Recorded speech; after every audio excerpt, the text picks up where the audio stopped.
Bonjour. Alors, une petite scène de jardin sympa, début novembre, où moi j'aime bien les gris, où je mélange par exemple ici la sauge Grahami, mais plutôt violette. La rouge, je la trouve un peu exubérante. Un sénécio, et, hop là, mise au point sur mon doigt, pardon, et une rue, au fond, à gauche. Donc j'aime bien le violet dans les jardins, et justement, je vais vous parler aujourd'hui d'un arbuste sympa, le gâtillier ou Vitex anus castus. Avant ça, je vais vous montrer d'autres couleurs violettes dans mon jardin parce qu'en cette fin d'automne, les astères sont terminés, mais avec cette douceur, on peut arriver à retrouver d'autres fleurs. A tout de suite.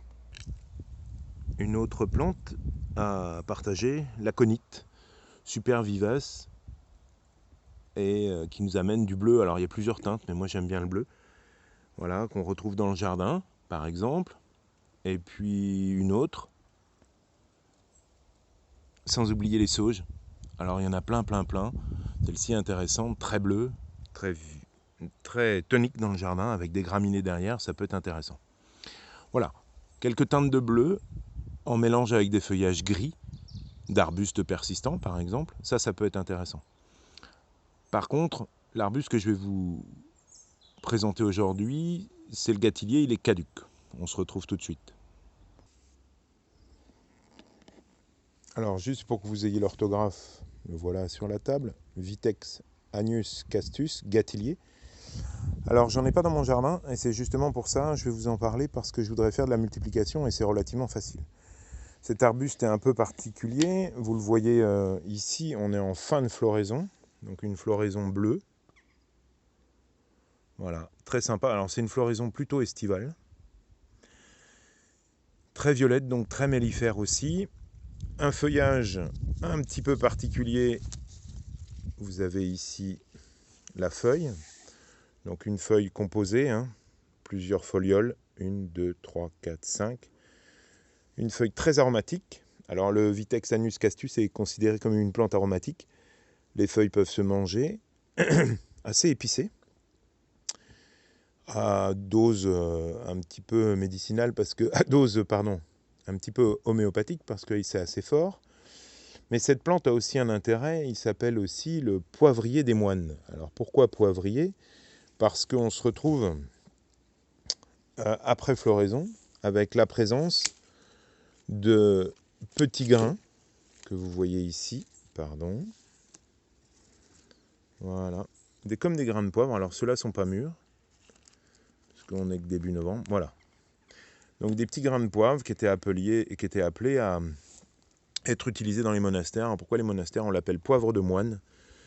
Parce que le poivrier des moines, ou Vitex anus castus, donc le gâtillier, était utilisé comme plante avortive, à la fois dans les monastères de Monial, mais aussi de chez les moines pour pouvoir limiter un petit peu les ardeurs des moines. Voilà, anaphrodisiaque, on va dire ça comme ça. Donc une belle plante, caduque, avec des rameaux. Alors je vous dis, je ne l'ai pas en plante, et c'est pour ça que ça m'intéresse de vous la montrer, parce que c'est une plante qui se multiplie très facilement. Donc un feuillage caduc et un bois assez sympa. Donc c'est un arbuste qui peut faire jusqu'à 2,50 m de haut, d'accord, qui perd ses feuilles en hiver, et surtout une super floraison bleue, moi qui m'intéresse, plutôt en été. Voilà. Donc n'oubliez pas ce nom-là, c'est une plante que vous pouvez trouver dans vos aires de jardinerie, Vitex anus castus, ou si vous la reconnaissez, odeur très particulière, très forte, mellifère, donc moi, c'est quand même une plante qui est intéressante. Alors, autre point très intéressant, c'est qu'elle résiste à la sécheresse. Vous allez la cultiver sur sol très sec, et puisqu'elle est d'origine méditerranéenne, plus elle va avoir un sol sec, plus elle aura des fleurs bien bleues, et puis un feuillage odorant. Donc voilà, il ne faut pas hésiter à la cultiver. C'est une plante dont on va avoir besoin dans nos jardins pour résister à la sécheresse. Donc Vitex anus castus, allez jeter un œil en jardinerie, vous verrez. Alors en hiver, c'est pas très beau, il n'y a plus rien. C'est caduc, donc ça perd ses feuilles en hiver. mais on en trouve encore un peu dans les massifs. Voilà. Alors, voilà la présentation de l'arbuste. Maintenant, comment on le multiplie? Alors, je vous ai montré dans mes vidéos différentes techniques de bouture en bouteille. Vous pouvez taper bouture, bouteille, canotier, jardinier, vous trouverez. Ça marche très bien. Mais là, ces plantes-là qui sont caduques n'ont plus de feuilles. Donc, elles ne peuvent pas, comme les plantes, comme le fuchsia par exemple, qu'on a bouturé ensemble sur les dernières vidéos, qui gardent ses feuilles. Et donc, d'ailleurs, vous voyez, on voit bien encore, ici, pardon, on voit bien les racines qui marchent. Mais sur des plantes plutôt persistantes, donc qui gardent leurs feuilles, ou semi-persistantes. Ça marche bien dans ces bouteilles parce que ça se régule. Par contre, sur les plantes plutôt de gros diamètre, comme le gâtillier, mais je vous ferai une vidéo assez poussée, assez rapidement sur les rosiers, quand j'aurai retrouvé ma caméraman, pour être clair.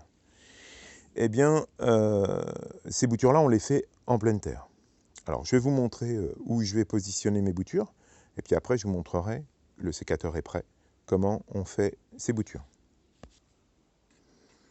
Alors, le potager, fin d'automne, fin octobre, début novembre, avec un mois de novembre très doux, produit encore un peu de courgettes, etc. Et puis là, je me suis fait une petite plate-bande.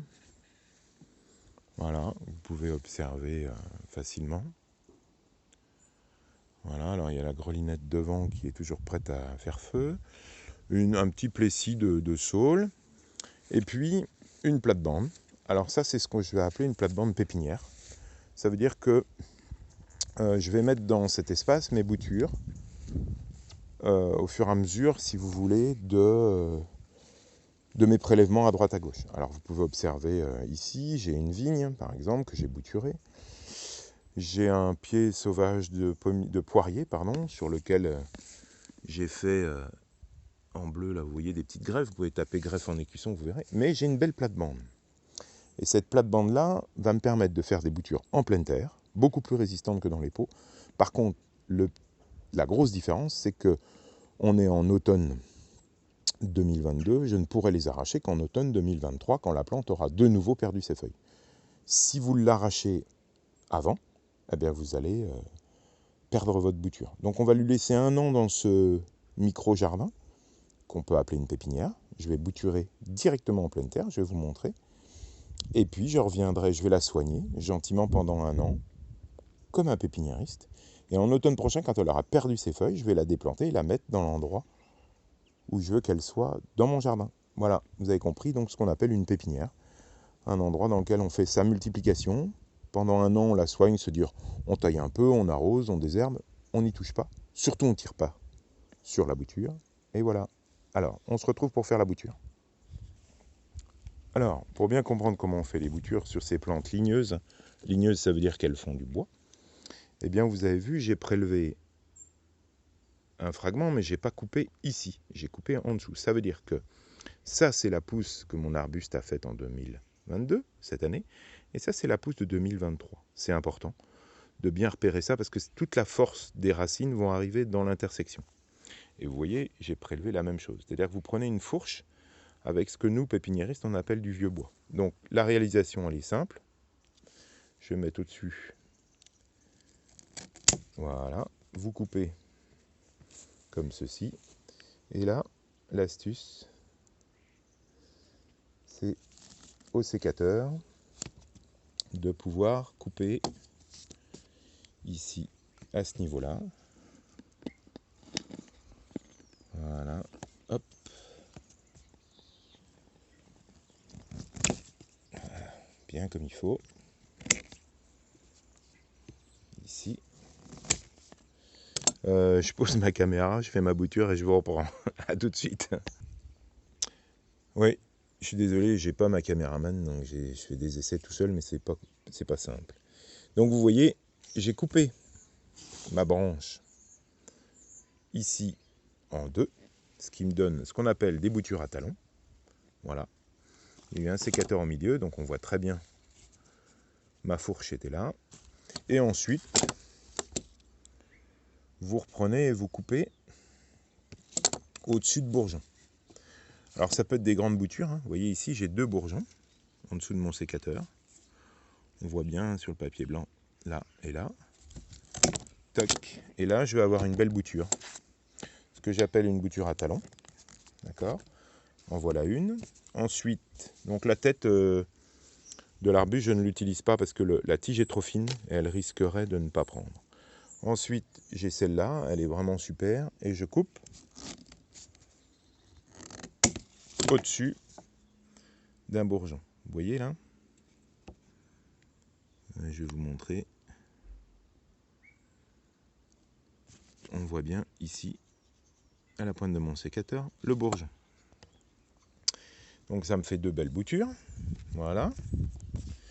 Et puis, alors, vous pouvez avoir à l'heure actuelle encore quelques feuilles. Faut pas vous inquiéter, elles vont tomber. Hein. Par contre, on enlève les plus grosses. Et je garde toujours ma belle bouture à talons. Le Vitex peut se multiplier avec des boutures relativement grosses, puisqu'on est en pleine terre. Quand on fait des boutures en pot comme ça, c'est plutôt des petites boutures. Mais dès qu'on travaille sur de l'arbuste caduc, en pleine terre, on fait plutôt de la grosse bouture. D'accord? Donc, on est sur de la bouture, ce qu'on appelle ligneuse, c'est-à-dire qu'il n'y a pas de feuilles. Et les racines vont apparaître au moment au niveau de cette blessure.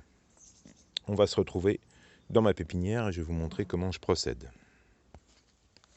Donc voilà mes boutures,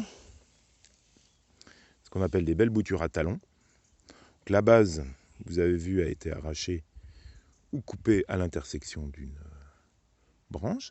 Donc ça, c'est bien de la pousse de 2022, mais la base de ma bouture est en vieux bois 2021.